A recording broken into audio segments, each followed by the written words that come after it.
বাছাই পর্বে আমার মনোনয়নপত্র গৃহীত হয়নি, আমরা সেই সিদ্ধান্ত আপিল করব।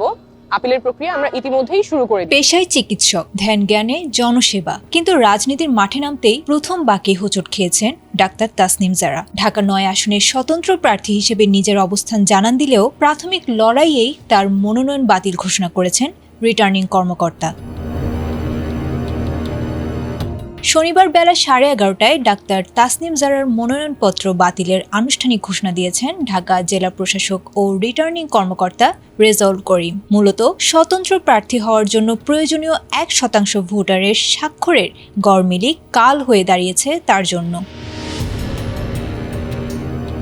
রিটার্নিং কর্মকর্তার কার্যালয় সূত্রে জানা গেছে, জারার জমা দেয়া ভোটার তালিকায় কিছু স্বাক্ষরে ত্রুটি পাওয়া গেছে। এ প্রসঙ্গে তাসনিম জারা সাংবাদিকদের জানিয়েছেন, ভোটাররা না জেনেই স্বাক্ষর করেছিলেন ভুল আসনে। অনেক ক্ষেত্রে জাতীয় পরিচয়পত্রের তথ্যের সাথে নির্বাচন কমিশনের ডাটাবেজের মিল না থাকায় তৈরি হয়েছে এই অনাকাঙ্ক্ষিত ঘটনা। তবে একে কোনো অসৎ উদ্দেশ্য নয়, বরং নির্বাচন কমিশনের তথ্য যাচাই ব্যবস্থার সীমাবদ্ধতা হিসেবেই দেখেছেন তিনি।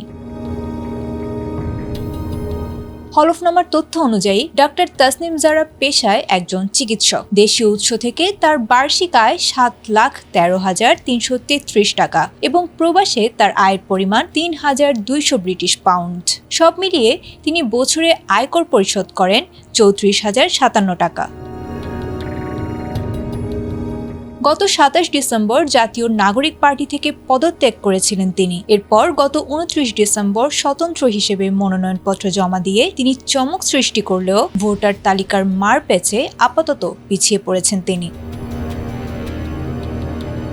তবে হাল ছাড়ছেন না ডাক্তার তাসনিম জারা। রিটার্নিং অফিসারের কার্যালয় থেকে বেরিয়ে তিনি স্পষ্ট জানিয়ে দিয়েছেন, নির্বাচন কমিশনে আপিল করবেন। সাধারণ মানুষের ভালোবাসা ও ইতিবাচক সাড়াই এখন তার প্রধান শক্তি।